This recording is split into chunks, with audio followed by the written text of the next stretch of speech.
I wanted to thank the Norfolk Library and UCC for putting on some great programs this weekend that highlighted the culture of Ukraine through poetry, dance, music. They put on some great programs.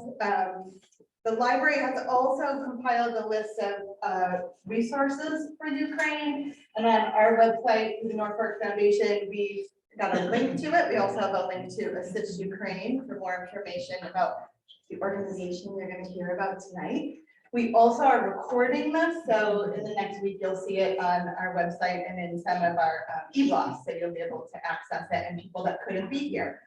The biggest question I got when I introduced myself is, where is Dawn going? And I always say she's not going anywhere. She's still the executive director of the Norfolk Foundation. So I'm going to turn things over the next part of the introduction to Dawn. Thanks so much, Jen. Thank you all for being here tonight. It's so wonderful to have so many familiar faces here at the Hub again. I'm happy to be starting to host in-person events once again.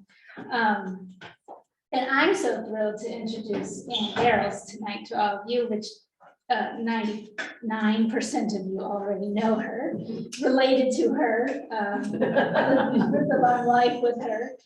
So she really needs no big introduction from me, but we're so happy to have her here. You know, it's a throwback to your participation in the Haystack Book Festival back in 2019. When you're in a great eon ago. In great conversation with Janine. That was a wonderful conversation. So I'm going to turn it right over to you to take it away. Thank you. Thank you all for being here.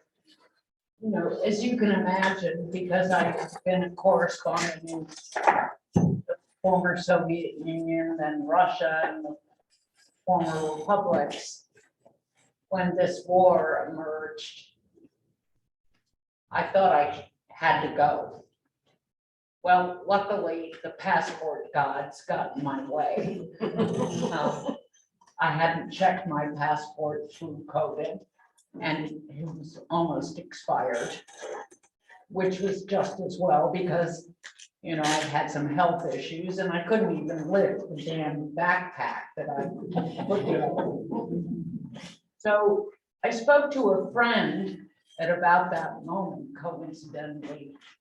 Now, this particular individual, 78, his name is Art Davidson, and he had been in touch with me in 2006 when I did a report from Baghdad about a young girl whose father had been murdered in sectarian violence.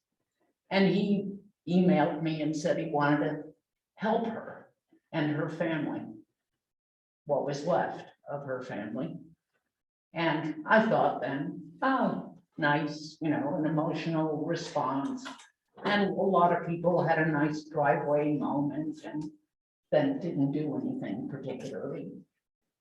For 16 years, Art Davidson has been supporting that young girl who was then 9.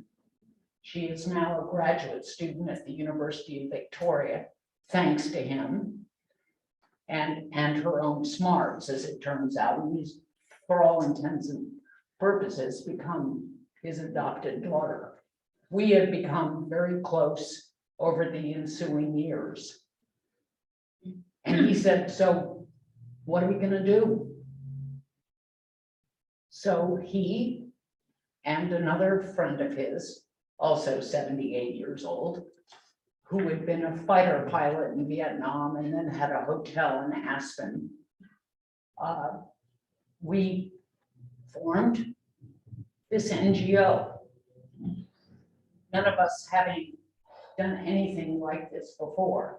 Certainly as a correspondent, I wasn't allowed to deal with money, fundraising, you know, that was a no-no as a journalist.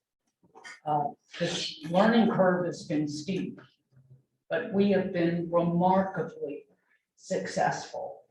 I had some contacts in the region, and then we've expanded those contacts. And among them are key doctors in Lviv, leading doctors. And they have really helped us.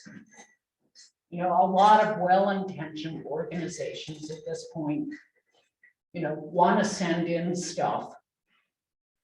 Teddy bears, excuse me. Subpar stuff, and we nearly made that mistake. You know, we knew we wanted to send in medical equipment and flak jackets. Well, the doctors in Lviv gave us, you know, when we told them what we had planned to buy, and they said, no, no, no, no, no. That's subpar. That's the sort of stuff, unfortunately, we're getting. A bad tourniquet kills you. And they then send us very specific lists of high-end stuff for trauma kits. And we, thanks to Partners in Health, you may be familiar with that organization. They helped us get in touch with really good suppliers. The problem, you know, every day there's a new twist. To start with, we needed to find contacts. I needed to find a translator fixer in Warsaw who could help us navigate, get supplies to the border, hook up with couriers who we trusted, could get the material to the people who needed them. I mean, it's been madness, but we have succeeded. In 6 weeks, we've sent in over $300,000 worth of high-end medical supplies, trauma kits, good flak jackets, because a bad flak jacket gets you killed, night vision, and because of Hans Cordes, the third partner, who was the fighter pilot, and then he's big on drones and has found really good surveillance drones. And we managed to get several donated. We purchased some. So, I mean, the range of stuff we got in. And then an old friend of mine in Kiev, and she's actually old, has been distributing money to local defense forces while Kiev was under attack, and for gas and food and flak jackets and equipment that they could get. The big issue now is that supplies in the region are getting hard to get. And those that are being shipped in are backing up in Polish customs and customs in the other adjoining countries. So we've moved to hand carry, and which has been extremely successful because, one, we get them in fast. They don't back up in customs. Two, thanks to this amazing translator fixer I've found, she goes in when customs then looks at 50 boxes and says, is this over $10,000? And she goes, you don't want to know. What you want to know is what's inside there and where it's going. And it's going straight to the border. And we haven't been charged any duty. I mean, I don't know how long this will last, but let's just say thank you for now. And then a new twist, because of Art Davidson and his interest in helping this young girl in Baghdad, he ended up actually, what I didn't even know, he didn't tell me over the years, he also helped a lot of orphans, and his family wants to continue that in Ukraine. So he went to look at a site for an orphanage.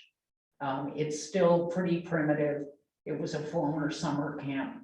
It's in a safe part of Ukraine near the Romanian border. For how long, I don't know though. But it's pretty crude. It's not ready to be moved into. And the way the situation now is, there are 50 orphans here, 100 here, 75 here, and they're all in very temporary accommodations and where they can't stay for long. This is an urgent need where they can be moved together, be taken care of. Most of these kids are so traumatized, many of them won't even speak now. And so that's something we're now moving into, but we're continuing to send in, medical supplies and protective gear, because it looks like down in the south, it's going to be really bad. So, and then I've got a website here, and we finally, talk about a steep learning curve, me setting up a website.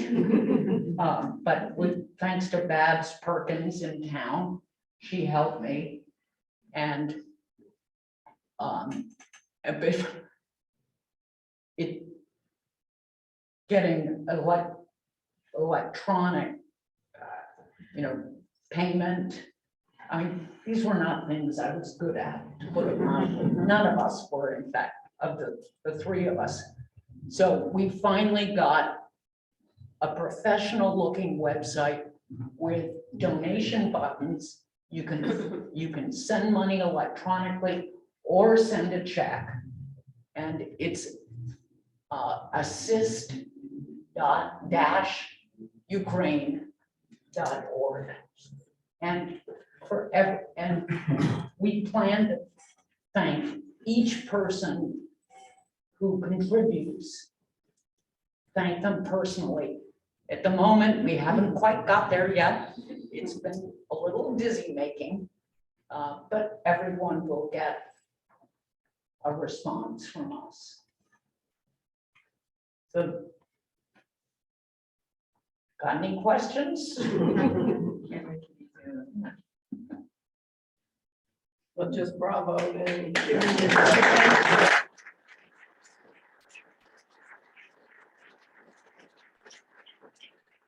Frankly, I couldn't not do it. It's the only thing that's kept me sane, or a modicum of sanity in the midst of madness. So, are you able to communicate directly with the friends you have there? I can communicate directly, yes, with Ukraine. And also, I mean, the double whammy is that not only is Putin just razing huge swaths of Ukraine and killing masses of people, what he is instituting in his own country now is a Stalinist society.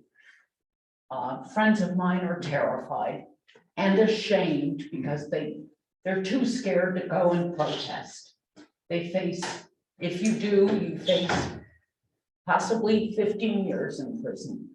500 journalists, many of them my friends, have fled the country. Wow. Not to mention just young people who were able to get out. The grandson of a friend of mine who is a human rights activist and protested the war, has fled. He's now in Austria, thank God. But he doesn't know if he'll ever see his family again. And, unfortunately, as we know in this country, a lot of people, you know, swallow a lot of misinformation, and they are there. Even though a lot of people in Russia have VPN and can get, even though you'll read and it will say Facebook is blocked. Actually, if you have VPN, you can still get on Facebook. You What can is still get on a VPN? lot of sites. What is VPN? A very private network. So, Thank you. virtual personal network. The only problem, Well, I'm curious. the problem though, is that with time, Putin will screw with that. But also you have to pay for it in hard currency. And Russians no longer have access to hard currency.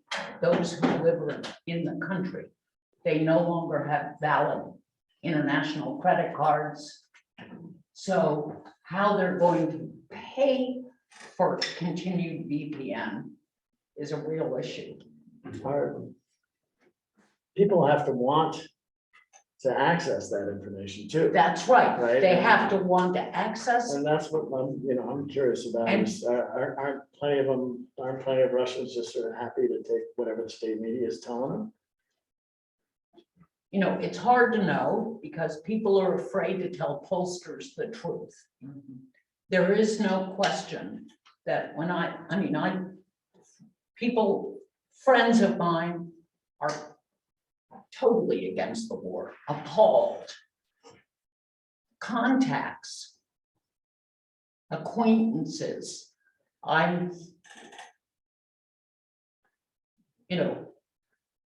they've drunk the Kool-Aid.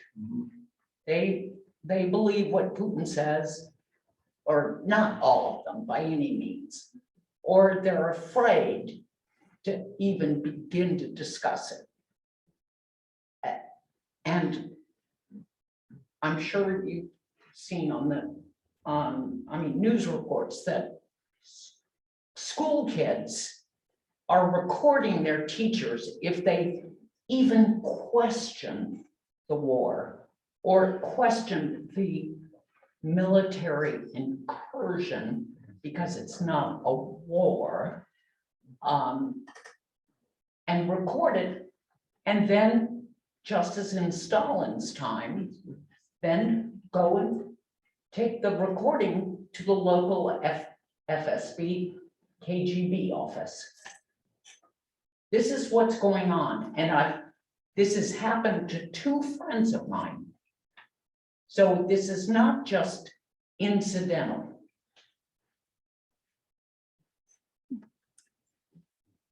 People are scared. Michael. Please. Are you able to or trying to anticipate the next move that you can make in case your helper in Poland or Romania, Well, things change, or are you just constantly vigilantly seeing what's going on and moving in response? that's And pretty your much, only choice. I thought that, well, first of all, I never anticipated that the Ukrainians would mount such a great resistance. And certainly Putin didn't think that. He thought he was going to go in and take Kiev. I think that's pretty clear now, very quickly. And we were, now they're backed off from Kiev. And so now we're rejiggering and having to help our people inside Ukraine get stuff down to the southeast or that region. How it plays out, I have no idea. So yes, we thought Kiev was gonna go. No. I mean, I was in Chechnya in '94 when I basically saw the Russian tanks come into Chechnya, a region of Russia that Yeltsin decided, having said, take your whatever independence you want, decided when they did decide to be independent, decided, no, that was actually, he didn't mean that. And so they sent in tank columns. And on New Year's Eve, I got stuck in Grozny, stupidly, the capital of Chechnya, and these tank columns came in. It was exactly what the Russians did this time in Ukraine. Poor logistics. The conscripts didn't know what they were doing. Well, it was before cell phones, and poor communications, a complete replay. And the Chechens trashed the Russian tanks, much like we saw in the initial assault into Ukraine and towards Kiev. And then Russians, having failed on the ground, as it were, then started, and they just razed the entire area, which is what they're doing in Ukraine now. Kill whoever is in their way and raze every building. Yes. Do you think the United States government is doing enough to help Ukraine? The US and NATO are, in a really tough position. I don't know how much weaponry, Zelensky says he needs more. I think there's no question that, he does need more. I don't know, that I'm no longer a reporter.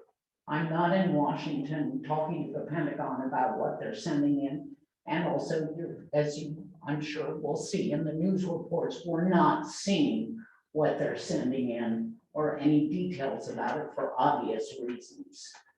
And if reporters do know, they're not telling. I think that the US made terrible mistakes from 2007 on with the expansion of NATO, well, even before then, with the expansion of NATO. And certainly in 2000, after Putin had basically announced that Ukraine wasn't a country, that what the dangers were of NATO expansion to Ukraine. And even though NATO was never going to let Ukraine or Georgia in, we just kept saying, we think it's a possibility. It was just dangling a dangerous issue in front of Putin. Now, does that justify? Because Putin knew NATO wasn't going to go take over Ukraine. Does it justify this horrible war that he's in? No. But we certainly gave him excuses. Please. Have you been or will you have any role in trying to get civilians out of the south and east of Ukraine before this onslaught? Do I have any Your role? organization. No, we're not. I wish we could. Yeah. The Red Cross is trying, and they won't let them in. They're certainly not gonna let, But I dumbass. heard at one point that people were trying to get busloads of people, not necessarily through the Red Cross, but just volunteers. They probably need petrol, they need buses to just to move the We're, civilian. we're providing gas. Mhm. I mean, that sort of thing. Yeah. So that those people can go there. They're just these sitting ducks. These civilians. No, I mean, it's, Yeah. right, but Ukrainians know far better how to navigate all this Mhm. and the landscape. They need money for gasoline and food and medications, you know, flak jackets. But they're much better at dealing with it. I mean, you know, frankly, you know, friends have called me and say, I want to go to Poland and help. And I said, stay away. You don't speak the language. You can't read the road signs. You don't know how to get people visas. You have no medical skills. You know, you're taking up bed space that is desperately needed for those who are fleeing. Go, stay here, help them, send us checks. You know, how is a refugee when they get here and they, you know, and need transition? But they know everybody who's there working for relief organizations says, please tell any more volunteers, go home. No, I didn't mean international people just hopping on planes and volunteering. That is a disaster. We're helping But I- Ukrainians do that. Good, okay, that's what I wanted to know. And we're moving, you know, medical equipment, tourniquets, Yeah. trauma kits, Correct. closer, yes, to Right, that yeah. region. Okay. Yeah, in anticipation. Yeah. I mean, and as you asked, I mean, you know, how do you, I mean, it's a constant moving game of what do they need and You earlier were saying there was a holdup on the borders, that things were not getting into the Ukraine? no, it's not on the border. It's when stuff gets shipped into Poland from various places. It gets stuck in Polish customs when it's shipped in. So what we've been doing is hand carrying it to Warsaw and then immediately getting it to the border, and there's no problem getting it across the border. We've been very, and I think pretty much everybody's been very successful at getting it expeditiously across the border. Is this a law of Poland or? I'm sorry? Is this a rule that Poland is doing this, holding it up? Or is it- I No, they're overwhelmed. They're overwhelmed. They're overwhelmed. Too much. Too much stuff. How do you Too handle? many teddy bears. I wish I were joking. How do you hand carry all this material? We pay for it So, I mean, but how actually does it happen? in boxes. Yeah, and In so, the, so you in the ship cargo of the directly, plane. you ship directly to individuals, is that? We hand carry it. Check it onto Art airplane? Davidson, for instance, my Yeah. partner. Yeah. He just hand carried in 58 boxes last week. Yeah. He flew into He Warsaw. flew in with the 58 box. And we have a warehouse in Miami where we collect it. Yeah. And then there's a direct flight, because this is also important, from Miami to Warsaw. Yeah.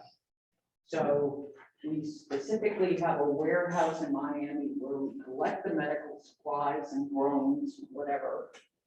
And then they get put on the plane. Yeah. And go directly, you know, not through Frankfurt, where we'll lose them. Yeah. You know, whatever. It's like luggage. Yeah, Yeah. it's luggage. I mean, but, and we pay, we're paying for it. Yeah. And how does money get to Ukraine? Are the banks functional? Can you No. get- No, you can't wire. money? American banks Yeah. are increasingly, for instance, Iron Bank. Yeah. Won't send money to Ukraine. Right. Because it won't go through or? No, it's been going through. They got worried that the Russians were gonna intercept it or whatever. So I would, very good question, though. I've learned lots of things. Mhm. I was sending money to Kiev. Mhm. And my friend said, send it to me on MoneyGram, Yeah, or Western Union, one of those, yeah. Yeah. Right. one of those. Yeah. And, but it's a max of 3,000 a day. Yeah. But it was flawless and faultless. She got it regularly. Mhm. But when I went to the National Iron Bank and said, I want to send, money to Kiev, to another account, they said, you can't, we will not send money to Ukraine, even though Ukraine is not under sanctions. Really? They Banks just- should be people should be pressuring the banks to make sure you click it. But increasingly, banks, Bank of America, I don't know, I mean, once my bank account became useless for transferring money. Although People's, I've ended up my niece to transfer money from People's, they would do it. Really? What about Chase or Deutsche Bank? Yeah, the big banks. But- They're all different, and I think they've all done different policy. I just know Bank of America won't, and increasingly banks were. So, but we're not so concerned about sending money in anymore as getting supplies in, because there's, but we have set up a bank account in Warsaw so that we can transfer physically money to the couriers for gasoline, food, whatever they need. But for the most part, what they really need are supplies. Is there any prospect of opening an airport in Ukraine? Or is that too risky? No, I mean, they're bombing all the airports. That's what very specifically what the Russians have been doing over the last 6 weeks is bombing airports. So that's, and that's one of the reasons, well, it's not the only reason about why moving fighter jets in has not happened. Excuse me. Can you go back to the orphans and the Sure. children? What do the children need? I mean, what are you thinking to send in? Obviously, they don't need teddy bears, do they? Beds, towels, sheets, food, medications. And we're waiting for that list. And we will put it up as soon as we get the list from the orphanage. I'm sure there are other organizations working with orphanages. This guy who we've been working with, who's setting up one on the Romanian-Ukraine border, which is pretty safe at the moment. But the facility is pretty crude and has to be, but we think we can get it in a month or even earlier. But as I said, Art was ready to go to the Polish Bath and Beyond and buy everything in sight. And he said, just wait. But then cooking utensils and, Everything. and teddy bears eventually. That are languishing, God knows where at this point. And who will pay for that staff then? Funds from?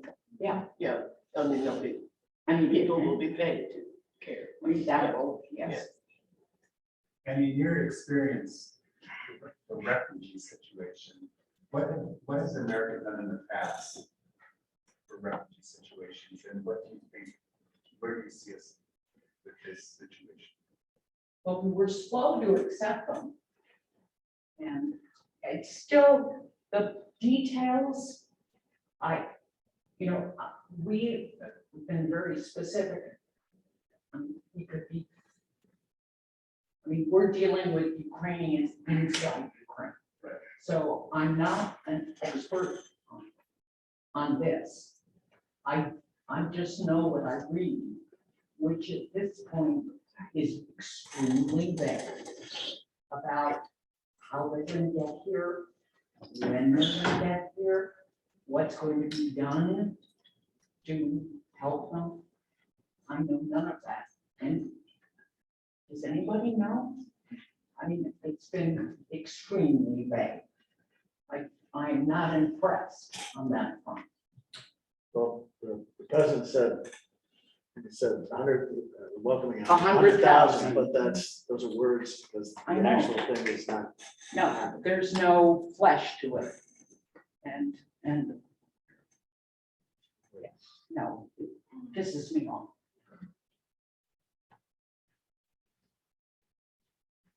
Please. Are you able to coordinate with any of the other larger NGOs? The little brochure that's created has a whole other list of other NGOs. Clearly, you're active and targeted and on the ground, which is really cool. Working with Ukrainian NGOs, there's one particular one in Warsaw called Uniters, which is fantastic. And also, we're working with the Ukrainian Americans who would come to us, and through them, for instance, a Ukrainian American woman, her brother or cousin rather, is the lead doctor in Lviv. And thanks to her,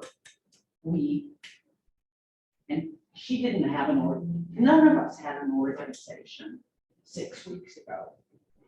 What's been the effectiveness of the organizations that have organizations? Sounds like. I'm sorry? What has been the effectiveness of the less organizations that have organizations? Oh, I think for refugees, Save the Children, any of those. But as I say, I haven't been dealing specifically with refugees because there are lots of great organizations who do that. And from what I understand, have been very effective in terms of moving them on, taking care of them, feeding them, providing medical care as they come out. They can't do. I'm sorry? They can't do what you do. No. And so the need, I guess in a way, at the time I wanted to go be a reporter inside. Thank God for the passport, guys. We're glad you're here.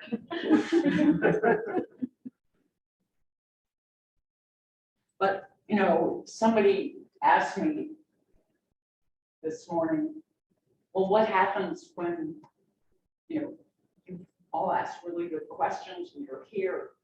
What happens when people don't care about Ukraine anymore? What's going to happen? People are going to get bored, they're going to move on to the next issue.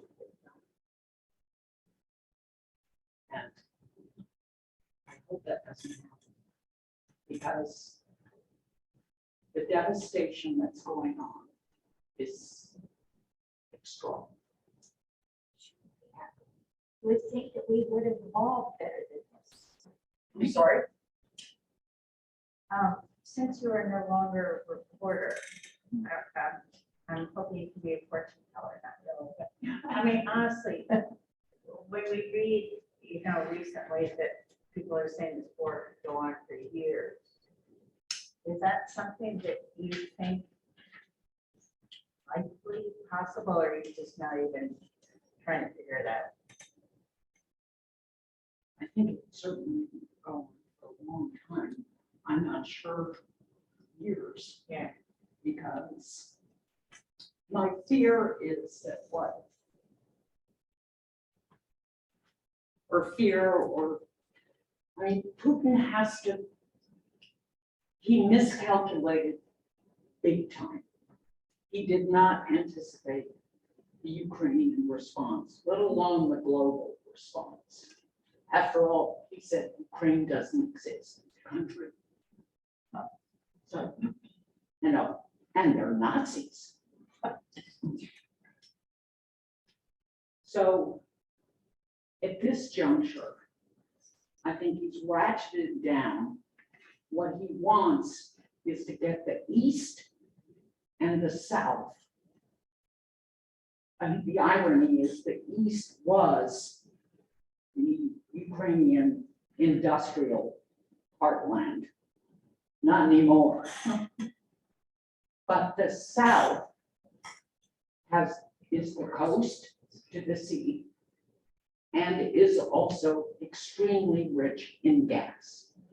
And if he continues, so if he takes that swath, that reinforces his ability to be the arbiter of energy. And also, he can claim that that was what he wanted all along. It'll link up to Crimea. You know, it's not what he wanted, but it might be good enough. But he's going to divide up the country. And I don't know how the negotiations, far be it from me to say how the negotiations then will go. I mean, it's going to be raised, that whole area will be raised to the ground.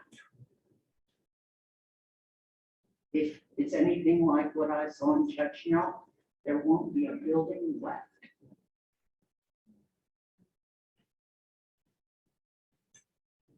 Annie, what has happened to the rebuilding in Chechnya? Is there any?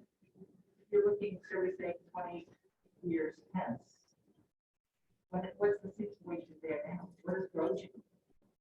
Oh, it's been rebuilt. It's also a very scary place.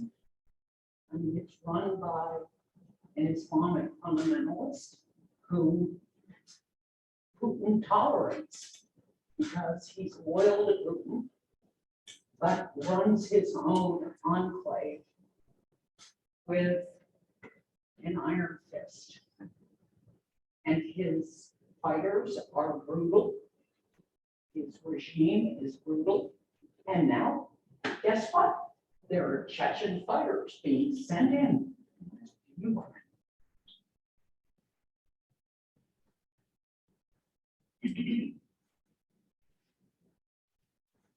I think we all need a drink. Betsy has a question. Oh, Bets. So you have been doing this by the seat of your pants, and every single day it's a different challenge. What do you think the challenges are going to be in the next week? I'm not asking you to look further than we should. Well, the challenges, I mean, my challenge, the challenge is what I said. People are going to get sick of Ukraine. And that's what I'm afraid of. We're continuing to raise money because they're going to need, it said in the New York Times, okay, Russia's economy next year may be hit by 12% down. Ukraine by 45. I think that's modest. So, the help is going to be needed even greater than it is now. And that, people will just say, I've already given, what more can I do? Or another crisis will happen. That's what I'm worried about. For being there for the staying power. One last question. Sure. Can the US and NATO do anything more Or are they, In what? can the US and NATO do anything more to either deter or shift the situation? Or are we out of, pressure points? I think it's really dangerous. I mean, the whole NATO issue. We were dancing with the devil in 2008. What did we think we were doing? But now, anything more? No, and NATO countries on the, especially those on the border, are terrified. They're really vulnerable. I mean, already they're, the fact that Poland is allowing stuff to go through is really risking attack by. The only thing is that Putin's military is proven to be so inept that I think he will not go further. I mean, if anything, he's having to retrench and limit what he's doing and somehow claim victory from defeat. But he will claim he needs something to claim victory. Henry, I went onto the website, just to see how easy it was to give you money. And I can't hit the Google K page or that. Oh, that's the old one. Oh, so if I put in the assistukraine.org, that's what comes up. No. Well, huh. That shouldn't be. Well, I want to make sure we can do what we're here for. No, it's an old one. Thank you for. I was updated and Is this the right one? this is the new one. Oh. See, hey. Yeah. Yeah, Like, I- assist-UK Ukraine.org Assist dash Ukraine.org. That's what I put in. That's weird that you're getting the old one. Because she put it up. But but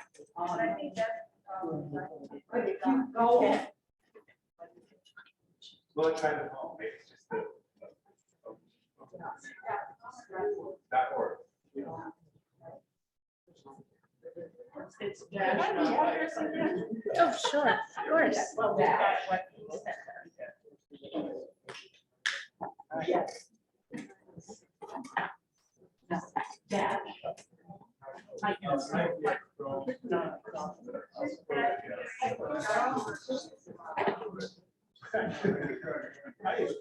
Any other questions for Annie? Annie, thank you so much. This was amazing.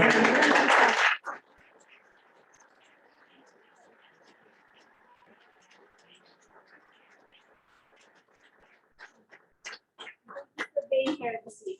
Appreciate it. Thank you, everybody. Thank you. Another time.